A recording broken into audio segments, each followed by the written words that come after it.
আজ এখানে উপস্থিত হয়েছি মানিকগঞ্জ জেলায় বাংলাদেশ স্বাধীন হওয়ার পর থেকে 4টি সংসদীয় আসন ছিল।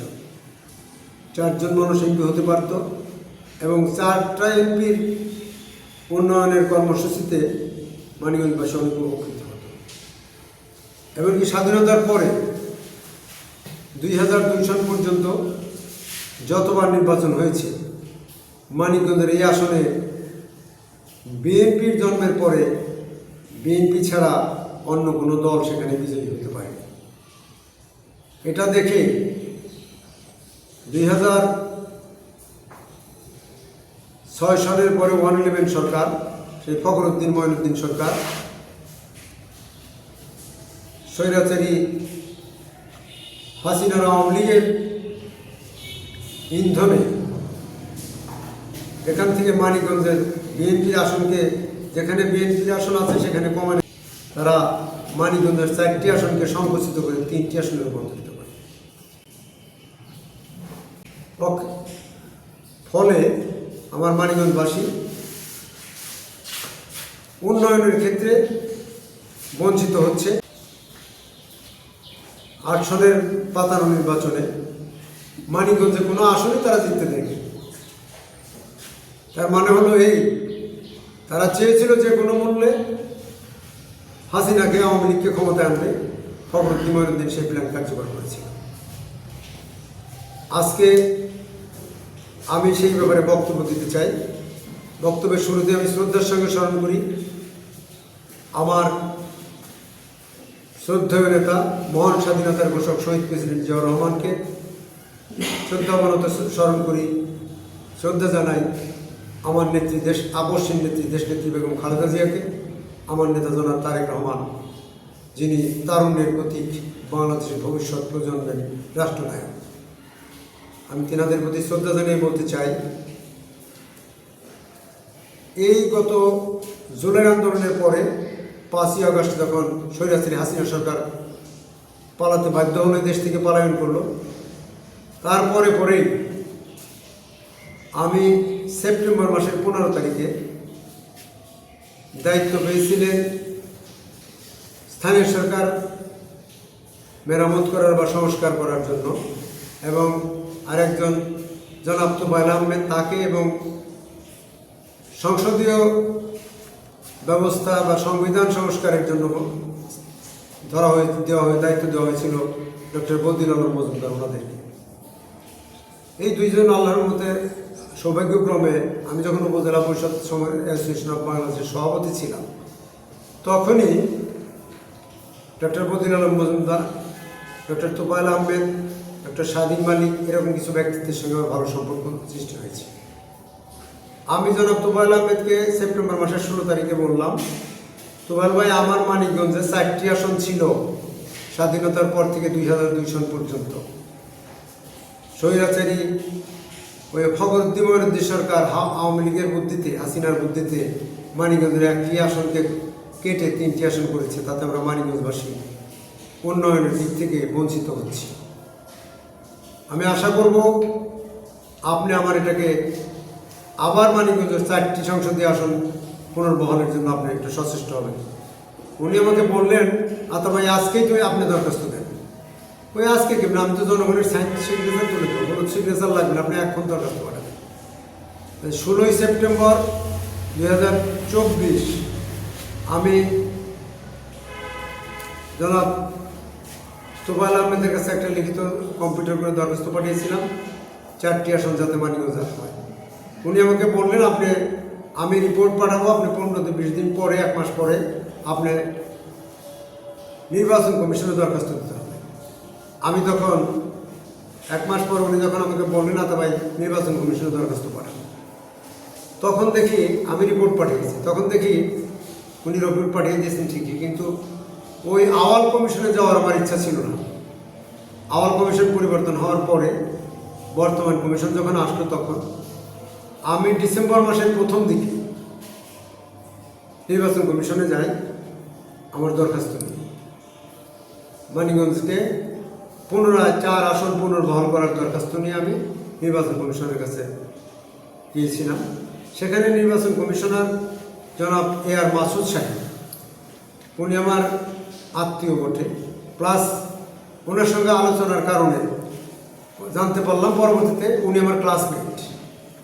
উনি 1972 সালে দেবেন্দ্র বিশ্ববিদ্যালয় কলেজে আমার সঙ্গে ISC পড়তেন। তখন উনি যথেষ্ট কর্ডিয়ালি আমাকে হেল্প করতে চেষ্টা করলেন। উনি বললেন, এটা তো আমার দায়িত্ব না, আসলে আপনি এসেছেন ভালো, তবে এটা হলো দায়িত্ব হলো রূপগঞ্জের থেকে একজন এই নির্বাচন কমিশন আছে, তেনার নাম হলো আনোয়ার সরকার। আনোয়ার সরকারের কাছে যেতে হবে। উনি আনোয়ার সরকারকে ফোন করলেন, আমার বন্ধু এবং আমার আত্মীয় পাঠালাম, ব্যাপারটা দেখে আপনি ব্যবস্থা নেবেন। আমি আনোয়ার সরকার সাহেবের রুমে গেলাম, আমার সাথে কিছু সঙ্গীও ছিল। সকলকে আনোয়ার সরকার সাহেব এত কর্ডিয়ালি গ্রহণ করলেন। আমি কার্ড দেওয়ার পরে বললেন, ও আপনি উপজেলা অ্যাসোসিয়েশনের বাংলাদেশের সভাপতি ছিলেন, আপনি তো অনেক বিজ্ঞ লোক, অনেক কথা বলে। উনি আমার সাথে 50 মিনিট আলাপ করেছেন। তারপরে বললেন, ইনশাল্লাহ আমি দেখব। তারপর উনি একবার মানিকগঞ্জে এসে তথ্য নিয়েছেন, DCSPর সাথে যোগাযোগ করেছেন আনোয়ার সরকার সাহেব, নির্বাচন কমিশনার। পরবর্তীতে আমি আবার নির্বাচন কমিশনে যাই।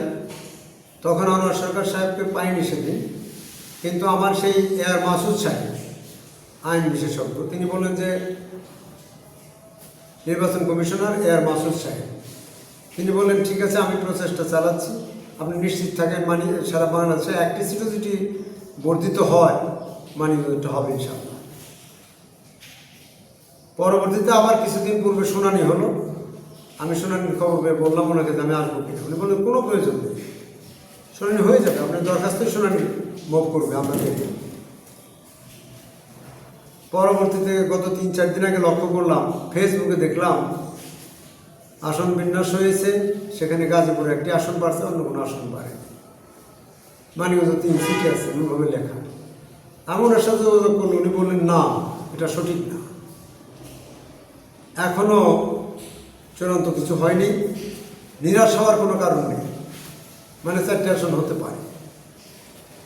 পরে আমি ওনাকে বললাম যে তাহলে কি আমরা পুনরায় দরখাস্ত দিব বা রিট করব? আমি বললাম যে মানিকগঞ্জে যে ভোটার তালিকা আছে আমি আপনাকে জানাচ্ছি, সেটা অবশ্য আমার ওই আগের দরখাস্ত ছিল। সেখানে প্রিয় সাংবাদিক বন্ধুগণ, আপনাদেরকে আমি জানি, আপনাদের মাধ্যমে আমি জানাতে চাই, আশা করি এটা পেপার পত্রিকার মাধ্যমে এবং জাতীয় টেলিভিশনের মাধ্যমে এটা যথাযথ কর্তৃপক্ষের কর্ণগোচর হবে। এখন এই ব্যাপারটা নির্বাচন কমিশন সিলেক্ট করেছে মানিকগঞ্জের 4 আসন, এবং তারা দিয়েছেন সমন্বয় কমিশনের হাতে একটি কমিটি আছে, তারাই আসন কাকে কী দেবেন তারাই নির্ধারণ করে। সেইখানে আমার মানিকগঞ্জের আসনের যে ভোটের চিত্র আমি আপনাদেরকে জানিয়ে দিচ্ছি। মানিকগঞ্জের 1 আসন ঘিওর এবং দৌলতপুর, 4টি আসন যদি করে, তাহলে ঘিওর থানায় ভোটের সংখ্যা আছে 1,34,537 জন। দৌলতপুর থানায় ভোট আছে 1,54,171 জন। 2 থানা মিলিয়ে ভোটার সংখ্যা দাঁড়ায় 2,88,708 জন। নির্বাচনী আইনে যেহেতু লেখা আছে 1 লক্ষ ভোটার থাকলে সেখানে একটি আসন হতে পারে, আমার এখানে 2,88,708 জন, অ্যাবাউট প্রায় 3 লক্ষ ভোট।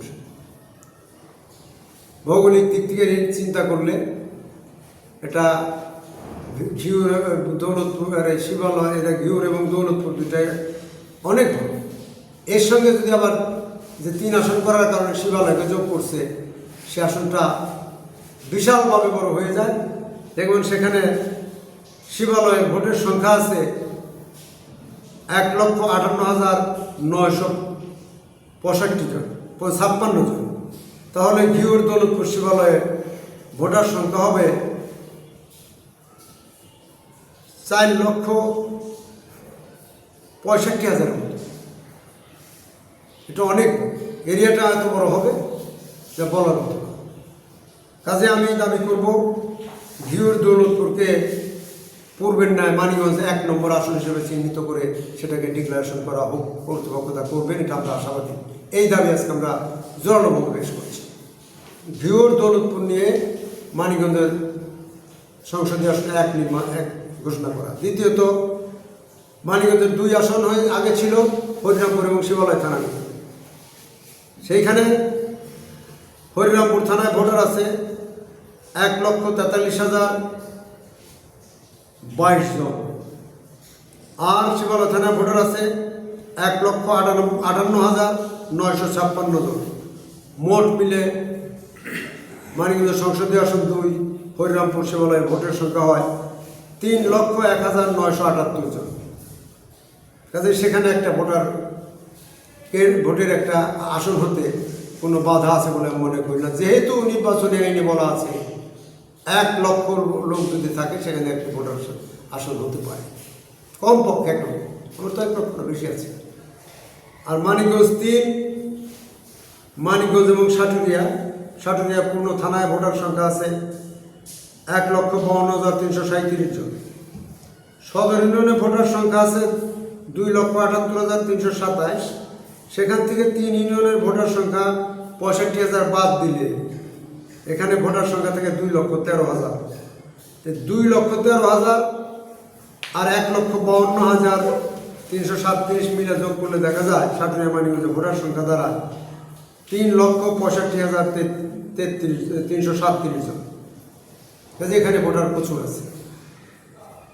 4 নম্বর যেটা আমার সিঙ্গার এবং মানিকগঞ্জের 3টা ইউনিয়ন নিয়ে, হরিরামপুর, মানিকগঞ্জের ভাড়ারিয়া, হাটিপাড়া, পোটাইল, 3টা পোটাইল আর হাটিপাড়া ভাড়ারিয়া 3 ইউনিয়নের ভোটার সংখ্যা আছে 65,000-এর বেশি। কাজে আমি ধরে নেব মানিকগঞ্জের 3 ইউনিয়ন 65,000 এবং সিঙ্গারে ভোটার সংখ্যা আছে 2,75,810 জন। সেখানে ভোটার সংখ্যা দাঁড়ায় 3,40,810 জন। কাজে সেখানে নির্বিঘ্নে একটি ভোটের আসন, এমপি নির্বাচনের আসন থাকাটা কোনো সমস্যা নেই। যিনারা এই কর্তৃপক্ষ আছেন, সম্মানিত প্রধান নির্বাচন কমিশনার এবং যিনারা এই আসন পুনর্বিন্যাস এবং পুনর্বন্টনের দায়িত্বে যে সমন্বয় কমিটি যিনারা আছেন, আমি তাদের দৃষ্টি আকর্ষণ করছি মানিকগঞ্জ জেলাবাসীর পক্ষ থেকে আমাদের আকুল আবেদন, আমাদের জোর দাবি, আমাদের মানিকগঞ্জকে আওয়ামী স্বৈরাচারী সরকার 4 আসনকে 3 আসন করে আমাদেরকে যে আমাদের অধিকার থেকে বঞ্চিত করেছে, আমরা সেটা নিরসন চাই। মানিকগঞ্জের 4টি আসনকে অবশ্যই 4টি আসন বানানোর জন্য, 3টি আসন থেকে 4টি আসনে পুনর্বিন্যাস করার জন্য, পুনঃপ্রতিষ্ঠা করার জন্য, 4টি আসন পুনঃপ্রতিষ্ঠা করার জন্য আমরা মানিকগঞ্জবাসী জোর দাবি জানাচ্ছি সমন্বয় কমিটির কাছে এবং প্রধান নির্বাচন কমিশনারের কাছে। মানিকগঞ্জবাসীর প্রতিক্রিয়া এটাই পেয়েছি, তারা প্রয়োজনে মানিকগঞ্জে মানববন্ধন করবে, ঢাকায় গিয়ে নির্বাচন কমিশন ঘেরাও করবে, প্রয়োজনে তারা হাইকোর্টে রিট করবে, তাদের ন্যায্য অধিকার তারা দাবি করে আদায় করে ছাড়বে ইনশাআল্লাহ।